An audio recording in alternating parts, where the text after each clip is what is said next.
So we'd like to welcome Benjamin Humphrey. Benjamin is the CEO of Dovetail. So Benjamin, rather than me try and make an attempt at talking about what Dovetail is, first of all, welcome and thank you for coming on board our podcast. Can you tell us a little bit about Dovetail and what is your business about? Sure. Thanks for having me, Ramon. So we're a software startup. We've been around for 5 years. We build software for businesses to conduct customer research. So we have a few different products, but the main product is basically for doing interview analysis, usability testing analysis. We just launched a new product recently, which is designed for businesses to sort of manage their insights that come out of research, and also some of their raw files, research reports, images, videos, and so on. So we are 82 people, I think now, 85 people, something like that, spread across Sydney and San Francisco. And our office is just on Devonshire Street in Surrey Hills, like heaps of other tech startups. What I'd like to know as well is, how did you get to the point where you started up your own tech company? And I'd like to come from the point of view of, as someone who is, I'm a Generation Xer. I think there's an assumption out there that everyone knows how startups work and how you actually get a startup going. But for someone like me who's not exposed to your kind of business, it'd be really cool to know what your story is and how you actually got to the point where you created Dovetail.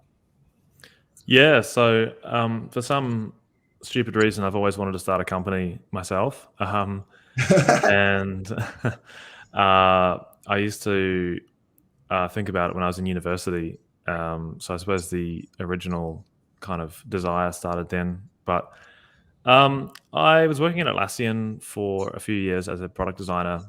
And this is I joined Atlassian in 2013 when I first moved to Sydney from New Zealand, and left Atlassian in 2017. But when I was at Atlassian, I worked with this researcher called Shirley, and she was doing this longitudinal research project called a diary study, which is essentially you ask your participants to fill out a journal entry like every day. And we were looking at the onboarding experience for Cura, which is one of the products that Atlassian builds. And so I saw kind of this process that she was going through and felt as a designer that it was really cumbersome. She had Tumblr blog for each participant set up.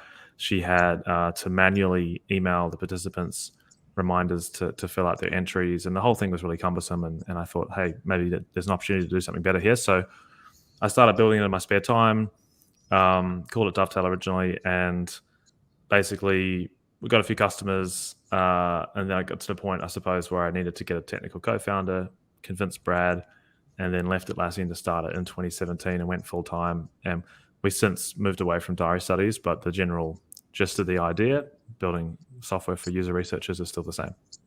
So in 5 years, you've gone from yourself, then Brad's come along on board, he's your business partner, and you're close to 100 staff in that period of time. That's pretty fast growth. Yeah. Is this a business that you funded yourself? Did you come up with the capital on your own, or did you go out and seek sort of capital, seed funding from venture capitalists?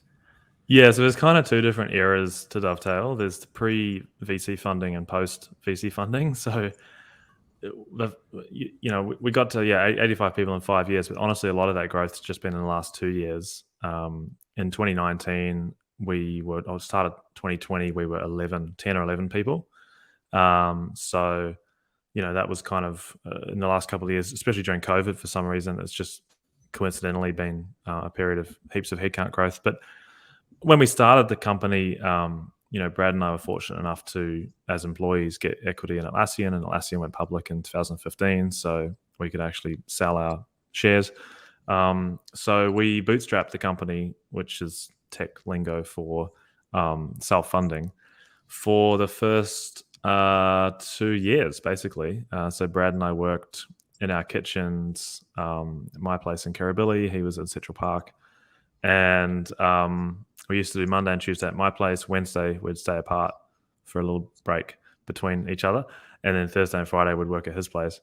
And so we, just kind of self-funded it for a couple of years. We're lucky enough to be able to do that. And then in 2019, we were, I think, about 4 or 5 people when we raised $4 million from Blackbird. So they're like a big VC firm in Australia and New Zealand. And that kind of kicked off the VC funded portion of our history, which was sort of late 2019 to now. And we've done 3 rounds since then. And our most recent one was from Excel, led by Excel in the States. That's our Series A. So yeah, it's kind of different, two different eras, I would say. So a lot of the headcount growth has really been in that post VC funded thing. So it's sort of 10 to 80, 90 in like 2 years, basically. Wow. And okay, so you've secured funding from Blackbird. So how do you actually go about asking for money? Is there a process for it? Is it something that you kind of knew what to do, or did you have mentors or people guiding you the way through it? The first time I didn't really know what I was doing at all. So essentially we had investors reaching out to us all the time because if you think about sort of 2018, 2019, and over the last couple of years up until this point, it's been a very pretty good market for fundraising and capital. There's a lot of cash around. So we were starting to gain some attention of US investors, and then eventually Blackbird in Australia reached out. And Nick Crocker, who's the partner that we work with at Blackbird, he sent me an email or LinkedIn message or something. And I had a quick call with him. And we had no intention of raising any money. And so I was kind of just entertaining it, really. And honestly, I felt like at the beginning, it wasn't really, we never wanted to raise money. We had this sort of negative perception of VC and kind of wanted to retain control of the company and sort of be what I call a healthy, happy, crunchy business. So yeah, I kind of just entertained this call. And then what I did is I quite like Nick, but he made a sort of an average first impression. So then he flew up to Sydney to meet us in person, took us out for lunch. And at the same time, I had this US investor who we gotten to know quite well, who was thinking about flying out from San Francisco to see us. And so I kind of played them off against each other, as you do. But separately, I was reading this book called Venture Deals, which is a great book if you're into VC, by a guy called Brad Feld. And that kind of has all the technical details of how you actually raise VC money. We were quite lucky. We were working in, so Mike Cannon-Brooks has an office space in Riley Street where his firm Grok Ventures is based. And we were subleasing some desks off of them. So we were sitting next to Grok, and I got to know the team at Grok pretty well. And so they were quite helpful during the process, and they actually ended up putting some money in as well. So part of your growth and some of your learnings occurred by osmosis, just by sitting, being co-located with. Yeah, absolutely. And so they're on the second floor, and on the first floor is a company called Propeller, which is founded by a friend of mine, Rory. And they're about 180 people across Sydney and Denver. And I got to hang out with Rory over beers and stuff, and then kind of got a little bit of intel on how to fundraise. And I mean, since then we've kind of met every couple of months. We have a little dinner group going. But it was literally because we were in the same building, basically. I don't think if we were in that office, we would have had as much access to advice, for sure. So based on what you've just said, what I'm hearing is it's possible even today. I mean, the tech industry is what you'd say, from the Apple days in the 70s, we're talking 50 odd years. But what you've just said kind of sends a message to me that says, look, you can still start up your own business. You can still get out there, and you don't necessarily have to go out and learn everything. As long as you've got an idea, you've worked on that idea, you did it in your spare time. And then whilst you had the money to do it, sounds like you were able to just pull together the right people at the right time, but there was no real formula to it. Is that right? Yeah, basically. I mean, once you do it a couple of times and you raise money a couple of times, you kind of figure out what you're doing. But initially, it's just seeking out advice. And the good thing is as well is, typically when you go and raise, if you're doing a seed round and you've never raised money before, the investors that you're speaking to will refer you to other founders in their portfolio for a bit of a reference, right? So I met Cliff at Canva. I talked to Luke at Safety Culture, Didier down at Culture Amp in Melbourne, who also, and both Cliff and Didier put some money in the seed round. And so I kind of got to know like a few people in the scene, which was helpful, and had some good phone calls about generally about fundraising, but then specifically about what Blackbird was like to deal with.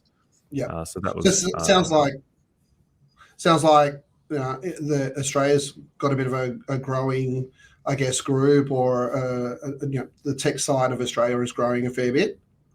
yeah, it's huge. I mean, Sydney is. I personally think the Sydney tech scene is massive. There's a lot of well-established companies like Safety Culture, Canva, Atlassian, Google. Culture Amp's got I think 60 or 70 people here now, and then there's up-and-coming companies like Us, Eucalyptus, Propellers in there. So I think there's heaps of great companies. I mean, Afterpay, based in Sydney, had a good exit, I guess, to Block, but I would say it's certainly more thriving than Melbourne. That's for sure.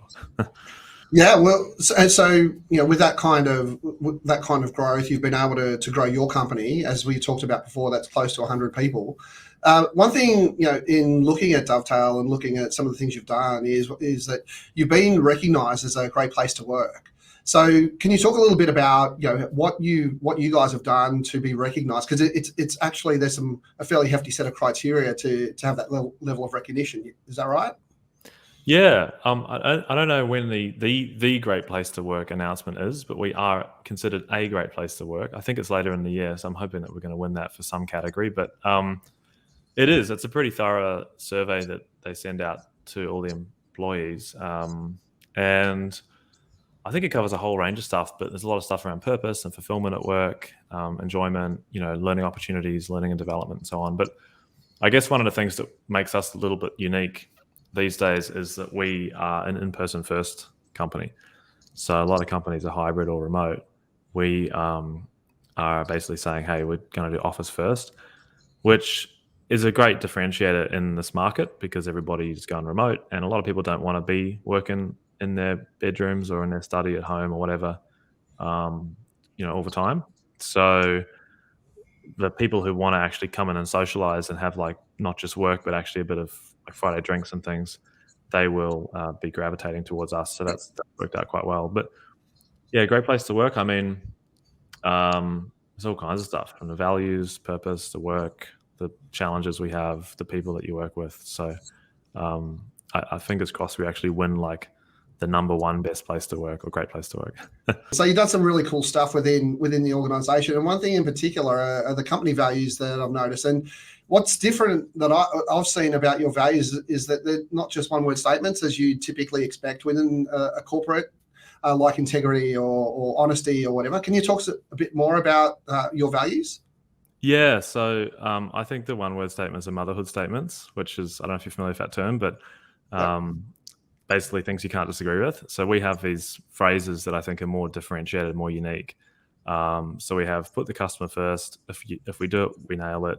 Do the thing, open by default, and stay humble. And so those are our 5 values. Yeah. And we came up with them in a all-day workshop that we did at the end of 2020. And we would have been about 20 people back then. And so we had like facilitators come in, run a bunch of exercises, split into small groups. And the key thing for me, so the company started in 2017 and we didn't have values until 2020. And a lot of people were like, well, where are the values?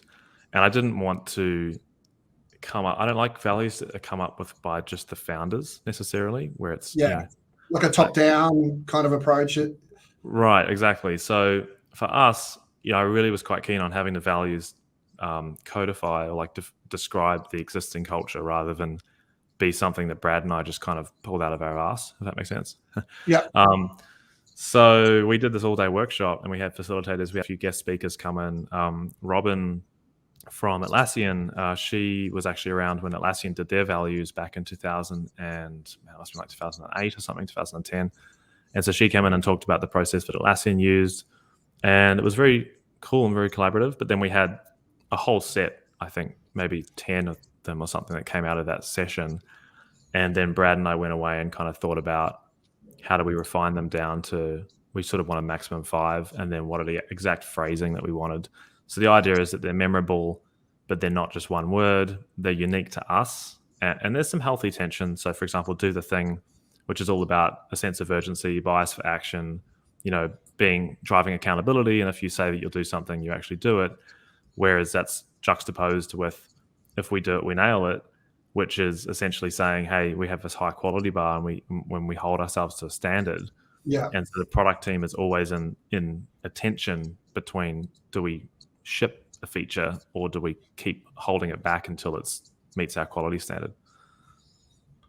So it sounds, I think one thing that I've noticed, particularly in the last sort of 10 odd plus years that I've been in property, is there's been a real shift towards, and I know this is an overused term, a shift towards being authentic. And if I can use that, without turning it into a motherhood statement, I think one of the things that really I get from reading the values is that I can actually relate to them.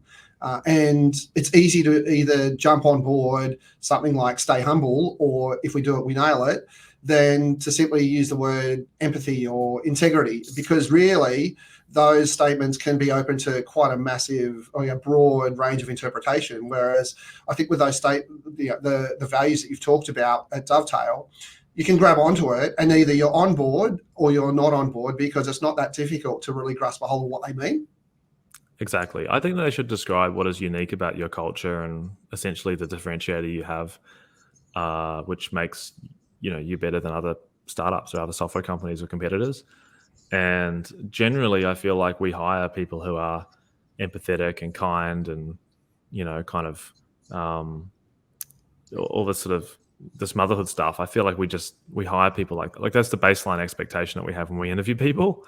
Yeah. And so putting those in the values, it's like, well, who's going to disagree with that? Who's going to be like, well, this isn't the company for me? Whereas like if you, so like another example is open by default, right? Like we have a lot of transparency internally. So for example, board meetings all the notes and stuff are transparent. All the finances, all the numbers and everything. When somebody leaves the company, their exit interview notes are public. When you join the company, your interview notes are available for you to read along with the whole company to read, which is quite funny because like it's one of the first things people do when they join is read their own interview notes. Cool. And so you kind of get access to all sorts of information, and sometimes you're not going to agree with that information, right? And so it's a privilege to have access to a lot of this information, but then it's also on you to interpret it, and it can be really distracting. And so that puts the personal responsibility on people. And so there's some people who struggle with the level of transparency and openness because they get distracted too easily by the amount of information. Well, in a sense, it's standard setting, isn't it? Because one, it lives the values, but secondly, you can't run from what's been written down. And because you as a business are putting yourselves out there by being so transparent, it has to be mirrored by the people that come on board. Yeah, totally. In knowing you as a client, but also having to get to know you better as a person, I can really see the link between the values that you set, within the business, but also as a person, someone who's really grounded. I said to you the other day, often my assumption or my sense of you is that you're often the smartest person in the room, but at the same time, you don't put that out there as though you are as a great listener. Who are the people that have been the major influences in your life that have really kind of helped you become the person that you are?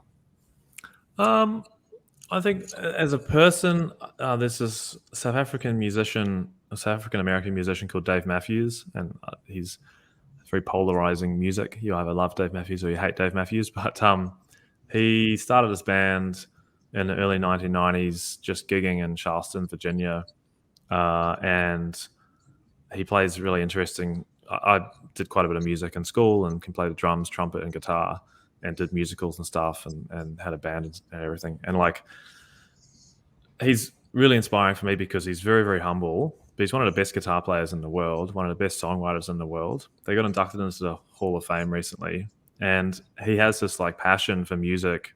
Yeah. The band's been going for over 30 years, and they do this tour every year through the States, where it's like a road trip. And man, the loyal following that follows along the Dave Matthews Band, and they do is really great. It's kind of like rock and roll meets a bit of jazz, improv stuff. It's very cool, bit of blues. So the cool thing about him is he's in interviews and things, he's like the most authentic guy, and he's the most humble guy. If you watch him on, like, I think he was on Saturday Night Live, and he's famous, and he gets up in front of people and sings and dances and plays his guitar, but then he goes on a TV show or a podcast or something, and he's the most awkward, likable kind of guy. Obviously, clearly very nervous. So that's him. And then probably professionally, I worked quite a lot with Mike and Scott at Atlassian, and they're also very down-to-earth people.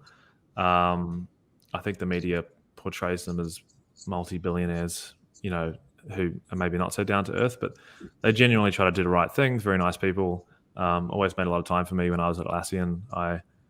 When I left Atlassian, I did exit interviews with each of them, and that was when the company was like 2,000 people, and I had a good chat to Mike for like an hour and a half. We went an hour over our 30 minutes allotted time. Oh, cool. Wow. And like, they're very driven, persevering. They've been doing Atlassian for like 20 years now. It's not easy, and I just like them and their relationship and stuff. So that's been cool. They have a clear passion for building products as well, which is nice. And like, they just love their customers and everything too. Like seeing them interact with customers at their conference over in the States every year, which I spoke at a couple of times, is pretty cool. Is it fair to say that what you've taken from your experience at Atlassian and some of that you've brought into Dovetail? Yeah, heaps. I mean, we've got about 25 ex-Atlassian employees. So yeah, I mean, there's a bunch of stuff that we've taken across. I think we've tried to take the good stuff and leave the bad stuff. So for example, the transparency is really good, but one of the things that we left behind, which I'm pleased about, is the kind of Atlassian has a lot of internal debate, which often devolves into Reddit-style flame wars. Right. I think we have a much more empathetic culture especially across teams. And then probably the other thing that we've brought with us, which Atlassian doesn't have, is we've got a value centered around quality, whereas Atlassian doesn't have any mention of design or quality in its values. Right. So that's just something that's a bit more unique to us, I think, and extends to how we think about the office fit out and how we think about the product that we're building and how we think about our marketing. So yeah, I'd say there's a lot we've brought across. Yeah. But we've been intentional about it. It's not just like we've copied and pasted Atlassian's culture, and it's not like we've just been like, we can't. Well, we don't use any Atlassian products because everyone's kind of got scar tissue from that. But like, yeah. So it's intentional, I would say. You've got the title CEO, and this might kind of a bit of a left of field question, but do you feel like a CEO? I mean, you use the word CEO, and granted you're in the tech sector, but I grew up in a world where CEOs wore suits, they had some kind of silver salt and pepper hair, all that kind of stuff. You definitely don't portray anything like that. What does it feel like to be a CEO? Do you feel like one, and what does that look like to you? No, I mean, I don't feel like one. I feel like a designer trying to pretend to be a CEO. It's funny you mentioned this actually, because just before I went on leave, we were thinking about, I proposed to the company that we should remove all titles, and there would only be a couple of different titles. So if you're a people manager, you'd have like the function that you manage lead. So for example, design lead, engineering lead, marketing lead. And if you were an individual contributor, you'd just be like a senior designer or what have you. And so that would make my title company lead, and I would ditch CEO, which I was actually quite stoked about. So a lot of people have, it's funny, a lot of people have preconceived notions of what that's like. And I find I have to go above and beyond with new starters who will build like an image of me that's not representative of how I truly am. So you have to work quite hard to remain approachable and go and sort of overextend, I guess. Okay, so we're almost finished up, Benjamin. So one question I'd like to know is, as I've got two kids, they're both high school age.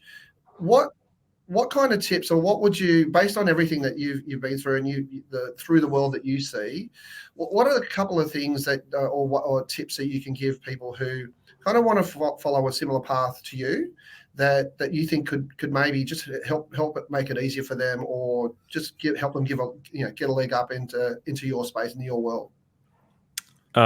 First thing is do a computer science degree. Yep.